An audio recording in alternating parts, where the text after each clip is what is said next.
Alhamdulillah, Masya Allah, la yasrifus su' illallah. Alhamdulillah, syukur kita pada Allah Subhanahu wa taala di malam yang penuh rahmat dan barakah ini masih lagi diberi peluang pada kita untuk sama-sama hadir dalam rumah Allah ini. Sama-sama kita tunaikan solat maghrib dan seterusnya sama-sama kita duduk dalam majlis ilmu mencari dan mengisi dada kita dengan ilmu-ilmu agama. Kita mohon dan kita harapkan daripada Allah Subhanahu wa taala agar menjadikan segala amal perbuatan kita ini sebagai ibadah yang akan mendapat ganjaran pahala daripada Allah Subhanahu wa taala insya-Allah. Jadi pada malam ni insya-Allah kita akan sambung lagi pengajian kita menggunakan kitab Riyadhus Salihin, taman orang-orang yang soleh. Mudah-mudahan menjadi panduan kepada kita, petunjuk untuk kita capai redha Allah Subhanahu wa taala. Jadi hadis-hadis yang termuat di dalam kitab Riyadhus Salihin ini sebagai panduan kita untuk beribadah kepada Allah Subhanahu wa taala, sebagai rangsangan dan juga pedoman untuk kita sampai ke tahap takwa pada Allah Subhanahu wa taala. Dah pun beberapa tajuk kita dah baca dah hari ini. Kita akan masuk pada tajuk yang berapa ni? Tajuk yang ke-14 dah, ataupun bab yang ke-14, bab kesederhanaan di dalam ibadah. Ketika mana kita buat ibadah ni dengan semangatnya, dengan bersungguh-sungguh pasak hati kita ni nak beribadah, tapi ada sampai ke satu tahap jangan kita terlajak. Kita sampai ke satu tahap jangan sampai kita lebih daripada apa yang sepatutnya. Bila kata lebih ni benda tak betul lah. Bila kata lajak sangat ni benda tak kena. Buat apa pun dalam hidup kita ni biar sekadarnya sahaja. Makan. Kalau kata sedap terah mana pun, lajak makan, lebih makan akan memudaratkan. Sama juga dengan ibadah. Dalam bab ibadah pun, Nabi kata buat sekadarnya. Jangan duduk lebih-lebih. Bukan nak abang kata di sini, ketika mana kita laksanakan ibadah, ketika mana kita laksanakan perintah Allah Subhanahu wa taala, buat halal balai. Tak. Itu bukan maksud kata buat halal balai tu tak. Itu pun tak kena juga. Buat lebih kurang pun tak kena, tapi buat lebih sangat pun Nabi tak bagi. Ini dalam hadis yang tajuk yang ke-14 ni, bab fil iqtisad fil ibadah. Hari ni hari apa lah? Hari Senin lah. Allah lupa. Anak duk baca kitab Riyadhus Salihin. Mai sini tengok kitab mana dah. Kita duk ingat Riyadhus Salihin. Silap tak apa, tegak-tegak tak apa. Mai tak kitab kita bincang tak satu. Sampai tajuk mana dah? Bab mayang hajat. Isti'adat di sair salawat. Nak duk ingat ke kitab Riyadhus Salihin, lupa. Minta maaf. Lajak noh, tu kata lajak tak ada teringat. Banyak tu. Hari tu tajuk apa dah? Hari tu kita baca tajuk bab mengundi noh. Bab mengundi. Lepas tu hari ni kita tajuk apa ni hari ni? Ada dalam gambar tu. Isti'adat li sair salawat. Ada dalam sembahyang. Istina ma'asi sebelum tu. Dia tadi putih ni kan.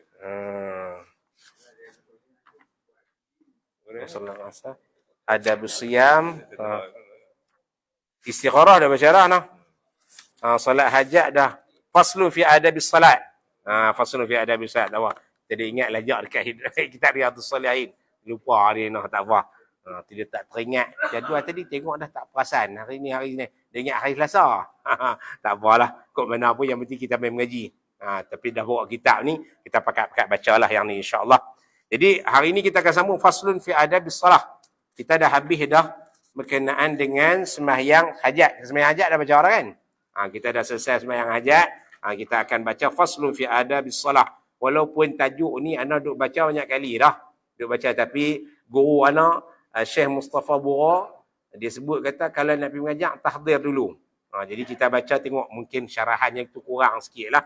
Kalau baca tu kurang sikit sebab apa tak tahdir, tapi mana yang anda ingat tu anda akan cuba huraikan sekadar mana yang termampu. Ini pun bahasa Melayu lah, tersenanglah sikit. InsyaAllah kita akan cuba huraikan sekadar mana yang boleh lah.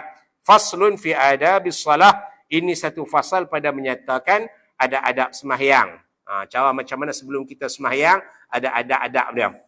Sebut kata adab ni beza dengan rukun. Kalau adab ni dia lebih sempurna. Kalau adab ni lebih elok, lebih cantik. Macam contohnya kita masuk dalam bangunan, masuk dalam masjid ni, Kalau kata tiangnya, pintu, dinding, yang tu dikatakan rukun. Tapi lagi cantik lagi adab dia ataupun benda yang mencantikkan lagi bangunan ini, seperti mana catnya, adanya tirai, kemudian adanya siling. Ni siling pun tak ada masalah apa. Boleh je kita mai duduk dalam masjid ni kita semayang walaupun tak ada siling, walaupun tak ada cat, walaupun tak ada kapet. Nama masjid tak? Nama lah. Tapi bila mana letak saja warna cat ni bubuh dengan siling kapet yang cantik, kemudian satu warna pula masukkan di dalam, buat decoration cantik di dalam masjid ni, yang itulah disebut sebagai adab. Itulah yang diuraikan oleh guru anak almarhum Syekh Abdul Majid. Ketika baca berkenaan dengan adab ni, tak pastilah tajuk mana, tapi pernahlah dia ajak berkenaan dengan adab. Dia kata adab ni adalah sesuatu yang mencantikkan. Kita dapat kuasai adab, maka kita dapat keseluruhannya. InsyaAllah, satu-satu ibadah tu bila kita tahu adab, maka ibadah yang kita buat tadi akan lebih sempurna. Boleh tak kalau sekadar kata buat rukun je? Sembahyang, sembahyang lah contohnya. Sebut di sini, faslun fi adabis salah. Ini satu fasal pada menyatakan ada adab sembahyang. Kalau sekadar kata buat rukun, pada zahirnya syarat kita dah penuhi 5 syarat.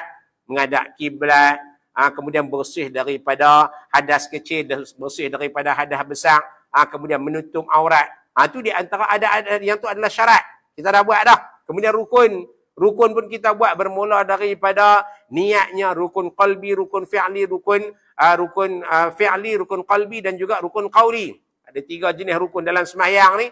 Kita dah buat semua dah sempurna dah. Tapi kita tak ada khusyuk. Tak tercapai adab dia, tak tercapai sampai ke peringkat yang Nabi sebutkan dalam hadis yang kedua dalam Arba'in An-Nawawi, hadis Jibril bila ditanyakan kepada Rasulullah berkenaan dengan ihsan. Akhbirni anil ihsan. Ceritakan kepada aku tentang ihsan, apa itu ihsan? Lalu Nabi beritahu yang dikatakan ihsan ini ialah an ta'budallah ka'annaka tarahu. Kamu menyembah Allah seakan-akan kamu melihatnya. Maksudnya bila mana kita sembahyang tu dengan hati yang khusyuk, hadir hati kita, maka kita sembahyang tu lebih sempurna. An ta'budallah ka'annaka tarahu. Kamu menyembah Allah seakan-akan kamu melihatnya. Fa illam takun tarahu fa innahu yaraka. Jika kamu tak nampak Allah, memangnya kita tak nampak Allah, tak nampak zat Allah. Fa innahu yaraka, sungguhnya Allah Taala Maha melihat kamu. Jadi ketika mana kita mengamalkan adab pada satu-satu ibadah, maka ibadah kita tadi lebih sempurna. Sama juga dengan ilmu.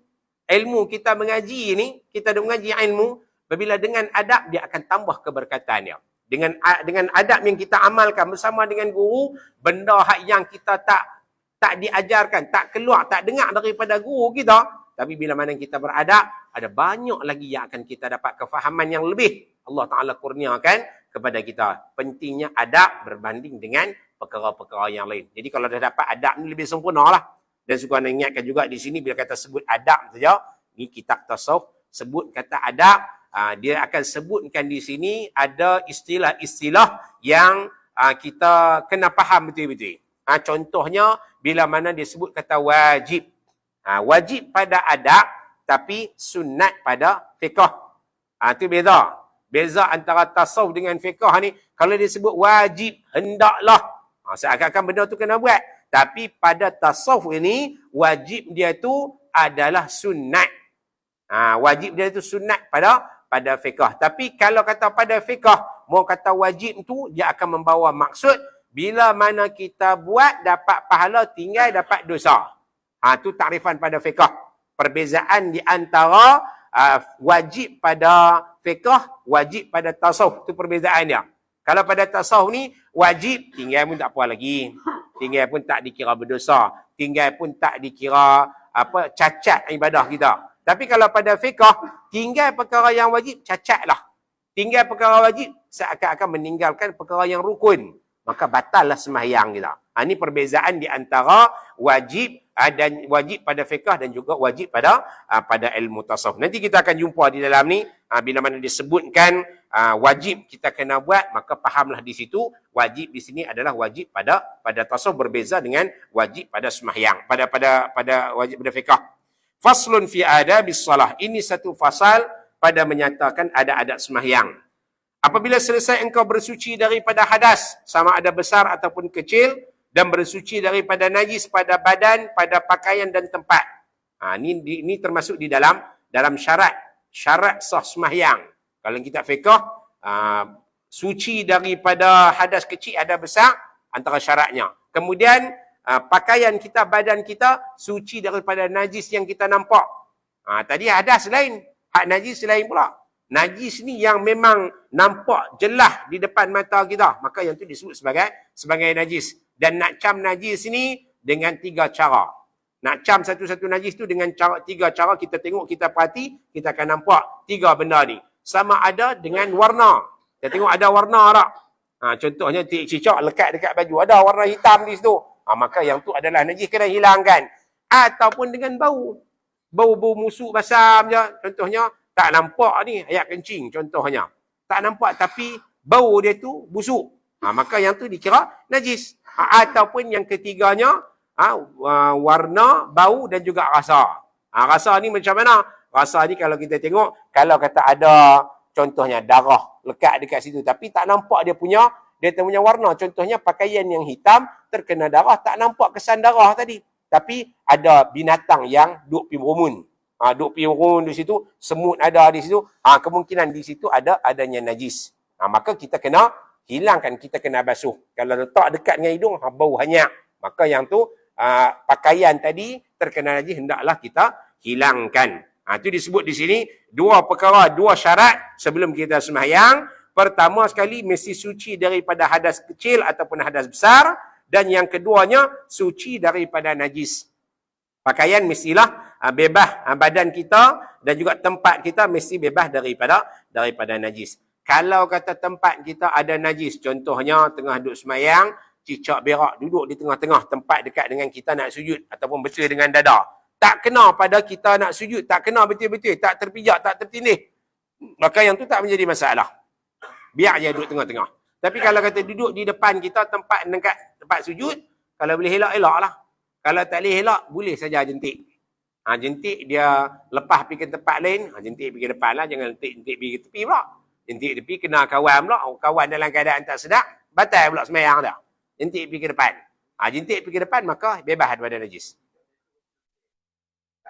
Kalau lekat, kalau dikering tak apa. Tu kalau kata lembek pula, kena lekat dekat guru kita, kena basuh. Berhenti saat lu semayang. Berhenti saat semayang, basuh. Kemudian kalau kata boleh angkat yang tu lagi cantik lah. Setengah masjid tu, dia sediakan penyapu kecil tu. Penyapu kecil sebab kadang tu cicak banyak. Dia sediakan sebuah kecil, tu lebih elok. Tapi kalau kata najis tu kering, tolak je dengan jari, maka yang tu dibolehkan. Kalau lekat, maka kena basuh lah. Berhenti saat dulu. Kalau kata, silap ni, jentik dia biar pergi situ, tak apa. Patutnya biar. Biar di situ, tak apa. Tak tahu kata basah. Berhenti tengok lekat dekat kuku kita. Maka kena berhenti, pergi basuh dulu, barulah mai semayang lain. Kemudian, dan selesai pula daripada menutup aurat yang di antara pusat dan juga lutut. Ini yang ketiga. Yang ketiga, hendaklah kita menutup aurat kita. Tadi suci daripada hadas kecil, hadas besar. Yang kedua, suci daripada najis pada badan, pakaian dan juga tempat. Dan yang ketiga, menutup aurat. Menutup aurat. Aurat yang macam mana ni? Aurat yang di antara pusat dan juga lutut. Inilah aurat pada laki-laki dan perempuan pada perempuan yang hamba orang. Kalau hamba ni tak tutuplah yang lain, hanya antara pusat dan juga lutut. Tapi sekarang tak ada hamba dah tu. Kok yang pakai korang tu hamba lah kot tu no. Hak tunjuk sana, tunjuk sini hamba lah kot. Tapi walau bagaimanapun dalam hal ni kita akan jumpa lagi kalau kata duduk bersama dengan keluarga. Asal hukumnya itu aurat di antara pusat dan juga lutut. Tapi kalau menimbulkan fitnah, hendaklah tutup semua. Tutup semua. Jangan duk pergi buka adik-beradik pun. Dah kali tutup antara pusat dengan lutut. Perempuan tu. Duk tunjuk pun. Tak boleh lah. Itu tak boleh. Menimbulkan fitnah. Dan orang lelaki pun, walaupun dia sebut kata menutup aurat antara pusat dan juga lutut, maksudnya kalau dalam keadaan darurat, tak ada dah pakaian. Tak ada dah pakaian, hanya tutup pusat dan di antara pusat dengan lutut. Tak apalah, sah dah semayang dia. Tapi kalau biasa-biasa, tak boleh kita semayang tanpa menutup bahu. Tu kena tengok, kadang setengah orang tu, tak apa, orang lelaki. Padahal tak ada apa pun, baju saja panas, musim panas ni, aircon pun tak ada, semayang, hanya tutup di antara pusat dengan lutut, pakai kem lekat je. Baju pun tak pakai. Tak apa, ni bukan aurat, baru bukan aurat, tak. Dalam hadis Nabi pernah menyebutkan, Tak boleh kita sembahyang, taklah sampai kata membatalkan sembahyang kita. Tapi kurang adabnya kalau kata sembahyang terbuka bahu kita. Maksudnya ketika mana sembahyang, pastikan bahu kita tertutup pakai baju. Maksudnya pakai di sini pakai baju. Ni dahlah perut besar dengan badan pula besar. Dengan ketiak lagi. Allah, mau kata nak pergi ke pasar malam, tutup pergi lawa. Memang nak sembahyang, tak apa, wajib. Antara pusat dengan lutut je. Tak boleh. Ada hadis yang melarang kita sembahyang dalam keadaan bahu kita terbuka. Mesti kita kena tutup bahu kita. Adapun aurat perempuan yang merdeka, maka iaitu sekalian tubuhnya, melainkan mukanya dan dua tapak tangannya dan belakang tangannya hingga pergelangan. Ni belah atas ni pun. Belah atas ni pun hendaklah ditutup. Nak tu orang setengah orang perempuan dia akan pakai baju ni, kadang tu ada yang buat jahit bulat macam cincin tu, dia akan bubuh di sini lekat macam tu. Tutup ni. Kerana yang ni adalah aurat. Bila kata aurat hendaklah ditutup, haram tayang aurat tadi kepada lelaki ajnabi. Haram tayang aurat tadi pada bukan suaminya. Maka tak boleh duk tayang aurat tadi. Dia hanya tayang aurat, boleh tunjuk, boleh buka tu hanya kepada orang tertentu saja. Pada mahramnya dan juga pada suaminya. Orang lain tak boleh. Ya kan, dalam kitab Wisyaul Afrah juga menyebutkan, kalau kata di depan orang perempuan yang kafir, yang bukan Islam, hendaklah ditutup keseluruhannya. Kerana apa? Bimbang orang yang bukan Islam ni kadang tu dia tak tahu batas aurat ni. Nak pula kan duk ambil gambar. Ambil gambar, dia ingat kata biasa. Ingat kata tak ada masalah apa. Mereka ni bukan takat kata lengan ataupun badan saja. Sampai duk telanjang di tepi pantai pun kata, itu tak ada masalah apa. Tak ada malu. Tak ada segan. Malahan mereka kata, inilah tanda kata orang yang maju. Orang yang hebat, orang yang terkedepan, orang moden. Kalau macam tu ke, binatang pun tak pernah duk buka dia punya bulu-bulu dia tu. Nak kata moden juga ke? Tak. Naknya manusia yang lebih maju ni tutup auratnya. Pakai pakaian di atas tubuh badannya. Adapun aurat perempuan yang merdeka, maka iaitu sekalian tubuhnya, melainkan mukanya dan dua tapak tangannya dan belakang tangannya hingga pergelangan. Kawasan tu semua kena tutup. Hanya muka dan tapak tangan sahaja yang dibenarkan dibuka. Ini baru cerita berkenaan dengan tunjuk kulit. Ada lagi pula perbahasan lagi. Dia tak sebut yang perbahasan berkenaan dengan bentuk tubuh. Bentuk tubuh pun tak boleh kita duk pergi tunjuk dekat orang. Dan orang perempuan secara khususnya, ketika mana sembahyang, jangan duk sembahyang di depan khalayak ramai. Pergi cari di belakang-belakang. Cari di sudut-sudut. Orang perempuan ni paling elok, paling cantik, dia punya saf je. Kalau kata sembahyang berjemaah, rapat ke dinding belakang. Tu saf cara orang perempuan buat. Orang perempuan kalau kata mai ke masjid, paling cantik, paling elok, paling utama, saf dia rapat ke dinding belakang. Jadi dia pun buat saf mula daripada belakang. Belakang kemudian barulah penuh mai ke depan ni. Berbanding dengan lelaki, saf dia tu bermula daripada lepas pada imam. Lepas daripada imam, kemudian beratok-beratok penuh saf ke belakang. Dan di belakang lelaki ni pula adalah kanak-kanak lelaki. Kemudian lepas pada kanak-kanak lelaki, kanak-kanak perempuan. Lepas pada kanak-kanak perempuan, barulah orang perempuan. Orang perempuan duduk di belakang sekali. Dia jangan kiaskan dengan orang lelaki. Orang lelaki, safnya di depan, kanak-kanak di belakang. Adapun orang perempuan, saf utamanya bagi orang perempuan dewasa di belakang sekali. Di depan mereka adalah kanak-kanak. Kanak-kanak. Tapi jangan duk hantar main kanak-kanak duk main lah. Yang ada setengah masjid tu, kerana nak tunjuk kata masjid ni terbuka dan mesra kanak-kanak, istilah kata macam tu lah. Biar main budak-budak main, duk main berlari apa semua. Kalau Syaikhul cukup marah. Malahan dalam hadis juga pernah menyebutkan, riwayat Ibnu Majah menyebutkan, jannibu masajidakum, jauhkan masjid kamu daripada as-sibyan, daripada kanak-kanak. Maksud kanak-kanak ni, mai yang duk mai berlari, mai duk buat bising, sedangkan kita di masjid kita ni mau tenang. Kita nak beribadah, orang nak sembah Allah Subhanahu Wa Taala, nak khusyuk. Jadi kalau kata duk bising, duk riuh, duk bergelak di belakang, macam mana nak hadir khusyuk tu? Tak boleh ada khusyuk ni. Jadi ketika mana sembahyang tadi, jangan hadirkan kanak-kanak. Ada lebih kurang dalam tujuh perkara yang Nabi sebutkan dalam hadis tu.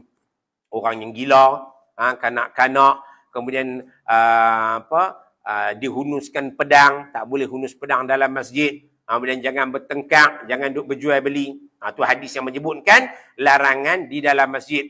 Khususnya yang anda sebutkan tadi berkenaan dengan kanak-kanak, jangan bagi dia masuk dalam masjid. Melainkan kalau kita ajak adab pada dia. Ni pergi masjid jangan duk berlari, pergi masjid jangan duk sembang kuat-kuat, pergi masjid jangan duk bergelak. Ni dia main di sini, rumah dia sempit. Adalah ruang main tu 10 kali 10 je. Main di sini lapang. Dia berguling, pergi panjat sana, panjat sini, tekan suis sana. Ni kita duduk semayang, tiba-tiba lampu terpadam. Oh, rupanya budak tu tutup suis. Tengah-tengah duduk semayang, dia masuk pergi depan, tutup suis aircon. Gelap habis semua. Dia main suis. Celaru habis. Jadi tak sepatutnya kanak-kanak ni dihadirkan ke masjid. Melainkan kalau kita boleh jaga adabnya. Memang betul lah kalau ada pendapat yang mengatakan biarlah mereka nak main di sini, kurang-kurangnya biar kecil ni mereka dekat dengan masjid. Betul. Tapi dalam masa yang sama, jangan kita ajak anak kita ni tak beradab ketika di rumah Allah. Jadi hak tu kena pastikan kita jaga. Najis pun kita tak bagi jatuh. Apatah lagi pula duk bersembang bab dunia pun tak bagi. Ni pula anak-anak main duk buat bising. Nak main, bawa mereka boleh. Tapi jangan mereka ni lari. Jangan hilang adab ketika mana di dalam masjid. Kemudian, itu dah 3 orang. Dah 3 dah disebutkan di sini. Pertama, suci daripada hadas. Kecil dan juga besar. Suci daripada najis. Dan juga menutup aurat. Kemudian, maka berhadap olehmu akan kiblat padahal berdiri betul. Dan renggangkan antara kedua kakimu sekira-kira sejengkal. Dan baca olehmu qul a'udzu birabbin nas hingga akhirnya supaya engkau terpelihara daripada was-was syaitan. Ni kita nak semayang ni. Termasuk juga di dalam rukun atau di dalam syarat sah sembahyang ialah menghadap ke kiblat. Menghadap ke kiblat ni adalah syarat sah. Melainkan kalau kata tak boleh lah nak menghadap. Contohnya sembahyang atas kapal terbang. Tu boleh lah. Atau rukhsah. Tak payah dah nak buat. Tu pun sebelum kata kita duduk, ketika duduk atas kapal terbang tu, dah duduk di kursi yang sempit tu, tak ada pula ruang untuk sembahyang. Macam kapal terbang Malaysia tak ada. Tak ada ruang tak ada ruang surau. Kalau kapal terbang Saudi ada. Pergi umrah, balik mai, nak sembahyang subuh. Masa pi pun ya juga. Masa pi kalau kena naik petang lepas daripada zuhur tak apalah sembahyang ni. Kalau boleh sembahyang zuhur dan asar di bawah jemaah takdim, kemudian maghrib dan isyak sembahyang di sana tak apalah. Tapi kalau kata masa balik, kadang tu kena masa subuh di atas kapal terbang. Bila kita sembahyang subuh di atas kapal terbang tu, pastikan kita cuba ikut syarat-syarat ni. Pertama sekali, bebas daripada najis dan daripada hadas kecil dan juga besar. Yang kedua, bebas daripada najis pada pakaian, tempat dan juga tubuh badan kita. Dan yang ketiga, menutup aurat. InsyaAllah benda ni boleh dijaga. Dan yang keempat, menghadap kiblat. Menghadap kiblat ni, masa takbiratul ihram, pastikan muka kita menghadap ke kiblat. Cara dia macam mana? Kalau kata kiblat tu, arah belakang macam ni. Tahu macam mana ni? Biasanya di skrin TV, di dalam kapal terbang tu dia ada tunjuk. Ni kapal terbang, kiblat dia buat bulat, kemudian kiblat duduk di sebelah ekor. Tahu dah, kita duduk macam tu, kursi pun duduk ke depan macam tu. Kita duduk menghadap ke sana, kiblat kita belah sana. Ketika mana nak takbiratul ihram, cubalah menghadap ke kiblat dulu dalam keadaan berdiri. Kalau kata keadaan mengizinkan. Kalau kata lampu tu tak menyala, lampu suruh pakai tali pinggang keledar. Seat belt. Seat belt ni tak terpadam, dia suruh duduk. Sebab udara di depan tu takut bergegak ke apa kan, dia suruh duduk hanya menghadap kata muka saja. Tapi kalau kata kita boleh berdiri, kita berdiri sat dulu. Jangan kita duduk terus. Sebab berdiri termasuk daripada rukun al-qiyam. Qiyam ni termasuk dalam rukun 13 rukun dalam sembahyang. Maka kita kena berdiri dan menghadap ke arah kiblat. Buat macam ni. Kaki tak boleh nak bergerak. Kalau boleh bergerak, bergeraklah. Buat macam tu. Kalau kata tak boleh nak bergerak, cukup sekadar kata kaki kita ke depan, hanya badan, dada dan muka saja ke arah kiblat. Usalli fardul isya'i raka'ataini lillahi ta'ala. Allahu Akbar. Menghadaplah ke sini balik.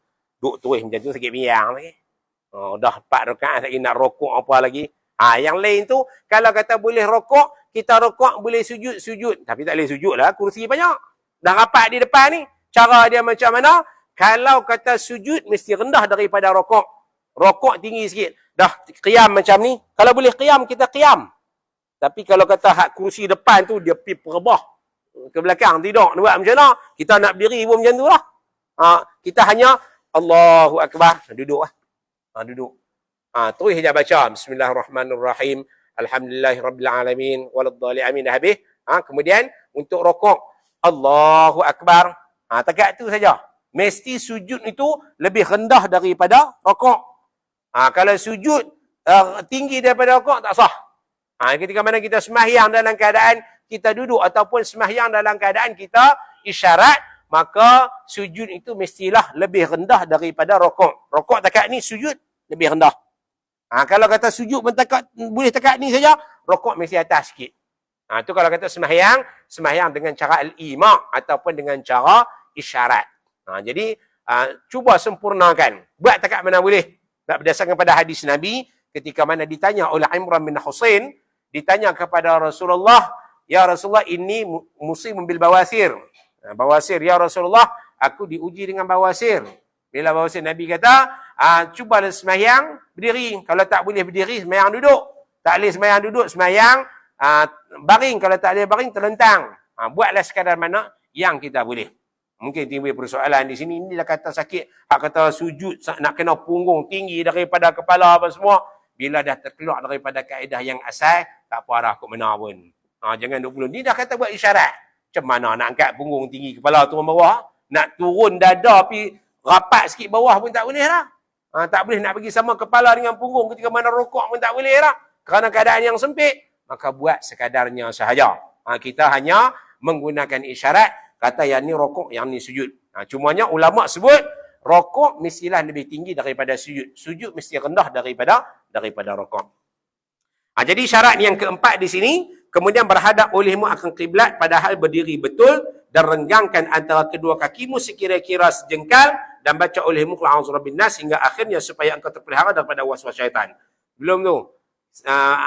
Arah kiblat daripada Malaysia nak menghadap ke arah Kaabah, berapa dia punya darjah? Berapa dia punya darjah? 291. 291. Mana 291 ni? Kalau belajarlah sikit lah. Bulan tu ada 360 julat. 360 julat. Di utara, kemudian pergi ke arah timur, berapa? 90. Pergi ke arah selatan, 180. Naik pula pergi ke arah barat, 270. Di antara 270 tu, naik sikit lagi 21, sama dengan 291. 291 tu tepat daripada Malaysia ni menghadap ke arah kiblat. Jangan duk kira guna matahari tenggelam. Guna kira matahari tenggelam, pergi ke utara Thailand, duk pergi menghadap ke Masjid Aqsa. Kiblat awal dulu ni. Orang tinggal dah kiblat tu. Nabi tinggal dah kiblat tu masa tahun kedua. Tahun kedua daripada hijrah. Lepas pada Nabi hijrah pergi ke Madinah. Mula-mula tu orang Yahudi ni kata dekat Nabi, hang kata hang ni ikut agama daripada sambung daripada Nabi Musa, Nabi Isa, tapi sebab apa kiblat hang berbeza? Sebab apa kiblat hang kot lain, hang menghadap ke arah Kaabah, kami sembahyang ke arah Baitul Maqdis. Jadi Nabi pun palinglah muka dia ke arah Baitul Maqdis mengharapkan supaya orang Yahudi ni ikut serta, ikut sama dengan Nabi.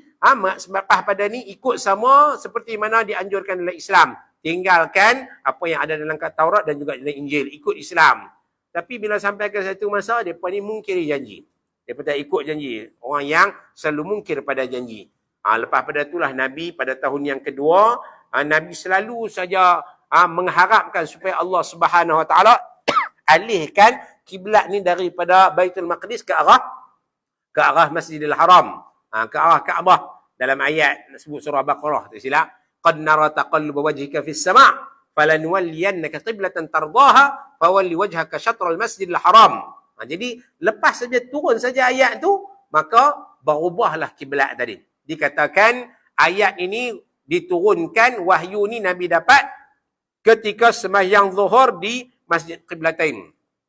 Di Madinah sana lah, di Masjid Qiblatain. Nabi tengah duduk sembahyang zuhur, tiba-tiba ayat tu turun dan ada riwayat mengatakan bila mana dia turun, pada rakaat yang kedua nak pergi rakaat yang ketiga, turun ayat cerita berkenaan dengan peralihan kiblat tadi.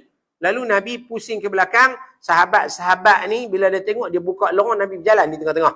Asal daripada menghadap ke sana, kemudian lorong tu Nabi berjalan sampai ke sebelah sini, lalu menghadap ke arah Baitul, ke arah Kaabah. Dan peristiwa ni berlaku pada tahun kedua hijrah ketika sembahyang zuhur. Di Masjid Qiblatain itulah. Pergi ke Madinah sana, pergi tengok tempat-tempat ni. Biasanya Masjid Qiblatain ni, sepanjang anda duk bawa jemaah ni, payah dia nak turun. Sebab masa. Pagi tu dah pergi ke ladang kurma, dah pergi ke Masjid Quba, dah pergi ke Uhud, sampai dekat Masjid Qiblatain tu dah dekat-dekat dengan zuhur. Kalau berhenti di situ, zuhur di sana kok payah nak masuk, payah nak masuk dekat dengan hotel, jadi mereka pun hanya tengok jauh saja. Tapi kalau ada peluang, ada ruang untuk kita pi sendiri, pi lah. Eloknya boleh je nak pi sana dah ni, kemudahan kenderaan cukup banyak lah. Ada bah mirah tu, bah darat bumbung tu, tapi mahal sikit lah, bayaran dia berapa, 80 rial kot tak silap. Tapi dalam tempoh 24 jam, boleh pergi nak pergi ke tempat lain. Naik tu, boleh pergi duduk lama sikit etikah di masjid tu. Kalau lagi cantik, kalau ada orang nak bawa pergi cerita apa, tu lagi elok lah. Kalau ikut dalam bar package ni, dia payah nak turun lah. Jadi di masjid itulah berlakunya semahyang satu fardu, semahyang zuhur dengan dua kiblat. Lalu dinamakan masjid tadi dengan Masjid Qiblatain. Masjid dua kiblat. Bermula daripada tahun kedua hijrah sampailah ke hari ini, kita semua semahyang menghadap ke arah Baitullahil Haram di Kaabah Al-Musharrafah. Sampai ke hari ini. Jadi kiblat tu mesti kita arahkan muka kita ke sana. Kemudian lepas pada kita berdiri tegak menghadap ke arah kiblat, kita bacalah qul a'udzu birabbin nas supaya terpelihara daripada waswas syaitan. Dan kosongkan hatimu daripada segala pekerjaan dunia, dan engkau tilik dengan mata hatimu seolah-olah adalah engkau di hadapan Tuhanmu, kerana Allah Ta'ala tiada menerima akan sembahyang hamba-Nya itu melainkan dengan hadir hati. Ini yang diterjemahkan daripada hadis yang kedua ataupun dikenali dengan hadis Jibril. Masa Nabi ditanya, akhbirni anil iman an ta'budallah, akhbirni anil iman an tu'minu billahi wal yawmil akhir. Itulah hadis yang pertama. Soalan yang pertama ditanya oleh Jibril, ceritakan kepada aku, beritakan kepada aku tentang iman. Lalu diterangkan 6 rukun iman. Kemudian Jibril kata, sadaqta, kamu benar. Kemudian ditanya pula soalan yang kedua, akhbirni anil Islam. Al-Islam an tashhada an la ilaha illallah wa anna Muhammadar Rasulullah wa tuqimus shalah wa tu'tiyaz zakah wa tasum Ramadan wa tahujjal bait. 5 rukun Islam. Mengucap 2 kalimah syahadah, mempersaksikan bahawa tiada Tuhan yang disembah melainkan Allah dan Nabi Muhammad itu pesuruh Allah, mendirikan sembahyang, berpuasa di bulan Ramadan, bayar zakat dan juga menunaikan haji. Lalu malaikat Jibril kata, sadaqta, kamu benar. Masa tu Sayyidina Umar yang meriwayatkan hadis ni, dia duduk tengok siapalah yang duk main perhati ni. Siapa yang duk main tanya Nabi Muhammad ni. Kemudian soalan yang ketiga pula, akhbirni anil ihsan. Ceritakan kepada aku tentang ihsan. Ini yang diterjemahkan daripada hadis tu. Maksud daripada kata-kata Nabi, ceritakan kepada aku tentang ihsan. Lalu Nabi sebut, al-ihsan an ta'budallah ka'annaka tarahu. Kamu menyembah Allah seakan-akan kamu melihatnya. Fa in lam takun tarahu fa innahu yaraka. Sekiranya kamu tak nampak Allah, maka sungguhnya Allah Ta'ala Maha melihat kamu. Itu kita nak hadirkan hati kita. Ketika mana kita nak khusyuk, kita nak pastikan bahawa ibadah kita ni benar-benar kerana Allah Ta'ala, dikosongkan segala hati kita, maka kita kena khusyuk, kita kena faham yang dikatakan ihsan. Itulah yang disebut sebagai adab. Adab ketika mana kita bersembahyang. Disebutkan di sini, engkau tilik dengan mata hatimu seolah-olah adalah engkau di hadapan Tuhanmu. Kita duduk depan Tuhan ni. Kita duduk depan Tuhan. Kalau duduk depan raja, nak bergerak pun fikir 2-3 kali. Lalat hak mai singgah di atas hidung pun tak tampak lebih kurang macam tu lah. Angkat tangan, slow-slow pegang bagi dia lari. Kalau kita pernah duduk tengok macam mana etika, macam mana adab ketika mana menghadap sultan, menghadap pembesar, menghadap agung. Anda pernah lah dijemput masuk ke istana negara. Saya mula-mula balik daripada Syria dulu, jadi penterjemah kepada tetamu jemputan daripada Saudi. Banyak negara Islam masuk. Ana ditugaskan untuk bersama dengan tetamu daripada Saudi, pensyarah daripada Universiti Riyadh. Dan satu acara tu dibawa menghadap sultan, menghadap agung di istana negara. Masa tu Sultan kita Sultan Abdul Halim almarhum. Sultan Abdul Halim. Sebelum kata dia main tu, ana ikut sekali lah. Nak pi ke istana tu pun dah bagi tahu siap dah. Pakai kot, songkok hitam, kasut hitam, seluar hitam, baju kena putih. Baju kena putih. Lepas pada itulah bila kata masuk dalam istana tu, duduk di atas kursi ini, kaki, tak silap anak kaki tak boleh silang. Kaki tak boleh silang, tak macam tu tak boleh. Dia kena tak macam tu. Tangan pula kena letak di atas paha ni. Bahagian protokol abang. Jangan buat macam tu. Jangan duduk sandak macam tu. Jangan duduk relax macam tu. Jangan duduk angkat kaki. Oh, bos. Nak jumpa manusia je pun. Dah kali doktor ni ada ingat daripada Jordan kot. Wah, kita ni dah kembali ke zaman Kaisar. Kita dah kembali kepada zaman Rom dulu ni. Nak kena etika macam ni. Tengoklah dia sebut bahasa Arab lah. Dah hak ni etikanya. Main rumah orang kena hormat lah. Kita tak apalah. Tapi sampai ketara tu. Sampai ketara tu diceritakan protokol.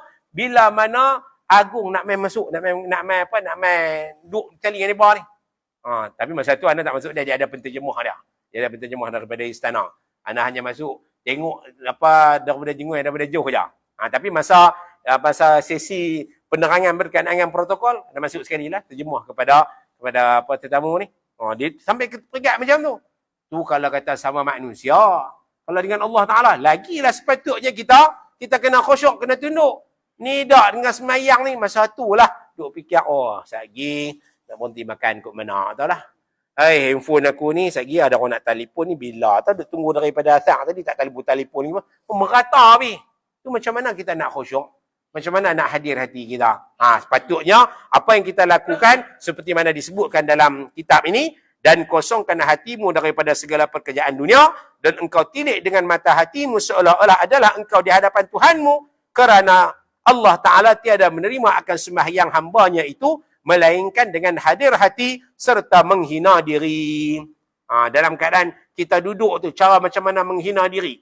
Sehingga kan meletak tangan itu, diambil kira. Kita letak tangan, hak di atas ni, hak di atas atas pun, ada yang di bawah, ada yang lepas. Tujuan apa diletakkan tangan tu? Supaya kita ni tunduk, tawaduk, khusyuk di depan Allah Ta'ala. Itu etika dia tu. Diletakkan tangan tu, tujuan dia untuk menghadirkan hati. Dalam keadaan kita, letak tangan tu untuk tunduk pada Allah Ta'ala. Tapi kalau kata duduk semayang, La ilaha illallah, astagfirullah, bismillahirrahmanirrahim, alhamdulillah. Allahu Akbar. Tak menguak lagi. Allah. Duduk semayang dengan menguak. Qamu kusala. Duduk semayang dalam keadaan ngantuk. Baca pun tak tahuan dah. Bila baca tak tahuan ni, jangan sampai merubah makna. Duduk baca qul ya ayyuhal kafirun. Kita duduk baca qul ya ayyuhal kafirun, tak jumpa ekor je. Wala antum abiduna ma'abud. Wala ana abidun ma'abattum. Wala antum abiduna ma'abud. Wala ana abidun ma'abattum. Sadaqallahul azim. Allahu Akbar. Ni kalau hak semayang dalam keadaan mengantuk, tak hadir hati ni, dia tukar. Wal'iyadzubillah, sampai ke peringkat dia duduk sebut, aku tak sembah Tuhanmu. Tu maksud asal. Aku takkan sembah Tuhanmu, kamu takkan sembah Tuhanku. Lah kali boleh bertukar, aku sembah Tuhan kamu, kamu sembah Tuhan aku. Syirik tu. Tu sampai ke peringkat macam tu. Jadi, ketika mana mengantuk, tidur selalu. Tidur selalu agak tenang tu, agak kata dah okey, bangkitlah mayang. Jangan duduk pergi semayang dalam keadaan mengantuk. Macam contohnya dia buat tahajud. Dia buat tahajud mengantuk, mata pun dia tak ya. Sujud-sujud tengok tak bangkit. Lena. Dah lah gelap, dia lena pula. Tolak. Astagfirullahaladzim. Aku duduk mayang tahajud, duduk lena ni. Siap tarik liok besi lagi pula. Itu masalah. Janganlah kita duduk dirikan semayang dalam keadaan kita mengantuk. Jadi, sebaliknya ketika mana kita semayang, hadirkan hati kita khusyuk dan juga ikut dengar, faham apa yang kita baca, insya-Allah pada ketika itu hadir hati kita, khusyuk hati kita. Kemudian musannif menyebutkan lagi, maka apabila hadir hatimu serta Allah Ta'ala, maka ucap bolehmu iqamah. Nanti insya-Allah kita akan sambung dalam pertemuan yang depan. Jadi sekadar itu sahajalah yang boleh anda kongsi bersama pada malam ni. Tu tak tahdir nu boleh gaklah. Kita ada ingat tak tahdir, kita baca aja. Maksudnya tak study dulu. Walaupun baca banyak kali, guru ana Dr. Mustafa Bura bagi tahu kata tahdir. Walaupun duk baca banyak kali, tahdir maksudnya ulang kaji dulu. Tu pun kita ulang kaji hadis tadilah. Duk baca dah tadi ni. Tapi dah kata tukar, teringat kata Hidayatus Sadiqin, tak apalah kita boleh baca. Mudah-mudahan apa yang kita dengar, apa yang kita baca, memberi manfaat pada diri kita. Mohon maaf salah kata silap bahasa. Aqul qawli hadza wa astaghfirullahal azim li wa lakum. Wassalamualaikum warahmatullahi wabarakatuh. Subhanakallah bihamdika asyhadu an la ilaha illa anta astaghfiruka wa atubu ilaih. Bismillahirrahmanirrahim. Wal 'asri innal insana lafi khusr إلا الذين آمنوا وعملوا الصالحات وتواصوا بالحق وتواصوا بالصبر. بسم الله الرحمن الرحيم. الحمد لله رب العالمين. والصلاة والسلام على أشرف الأنبياء والمرسلين وعلى آله وصحبه أجمعين. اللهم اجعل جمعنا هذا جمعا مرحوما وتفرقنا من بعده تفرقا معصوما. اللهم استر عيوبنا وعيوب معلمين عنا ولا تذهب بركة علومهم عنا يا رب العالمين. وصلى الله على سيدنا محمد وعلى آله وصحبه وسلم والحمد لله رب العالمين. السلام عليكم ورحمة الله وبركاته.